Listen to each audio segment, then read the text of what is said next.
नमस्कार साथियों, ग्लोबल ज्ञान में आपका स्वागत है। आज हम एक नई टॉपिक पे चर्चा करेंगे। बिहार में व्यक्तिगत सत्याग्रह।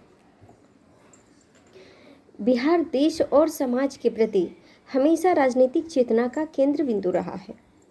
आधुनिक काल में भी हम देख सकते हैं कि राष्ट्रीय स्वतंत्रता आंदोलन के प्रत्येक चरण में बिहार का बहुत अहम योगदान रहा है।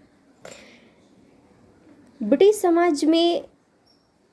भारत में और ब्रिटिश समाज में वर्ष 1940-41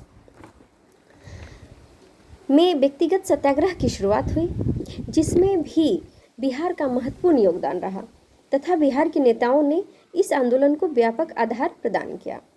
व्यक्तिगत सत्याग्रह की पृष्ठभूमि तैयार करने में दो कारकों ने अपना अहम योगदान दिया, जिसमें प्रथम की बात किया जाए तो भारत की अंग्रेजी सरकार द्वारा भारतीयों की अनुमति के बिना यह घोषणा करना कि द्वितीय विश्व युद्ध में भारत ब्रिटेन के साथ है।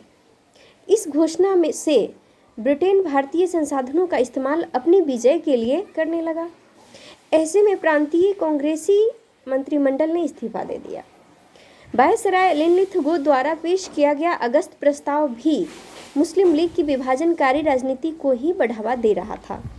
इस कारण कांग्रेस ने इसे अस्वीकार कर दिया।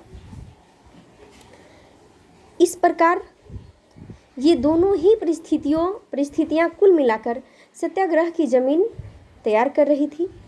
अगस्त प्रस्ताव के बाद की परिस्थितियों में जो प्रगति हुई, उसके पश्चात सरकार ने काफ़ी अड़ियल रवैया अपना लिया तथा घोषित किया कि जब कांग्रेस तक मुस्लिम नेताओं के साथ किसी तरह के समझौते को मूर्त रूप नहीं देती, तब तक भारत में किसी प्रकार का संवैधानिक सुधार संभव नहीं है।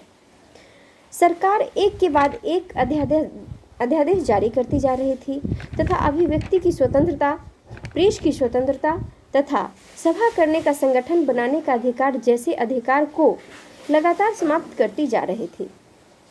1940 के अंत में कांग्रेस ने एक बार पुनः गांधी जी से कमान संभालने की आग्रह किया।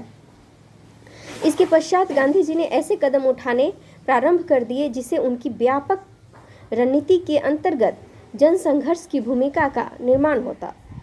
गांधी जी ने व्यक्तिगत आधार पर सीमित सत्याग्रह प्रारंभ करने का निर्णय लिया। इस रणनीति के तहत उन्होंने यह तय की कि प्रत्येक इलाके में कुछ चुने हुए लोग व्यक्तिगत सत्याग्रह करेंगे।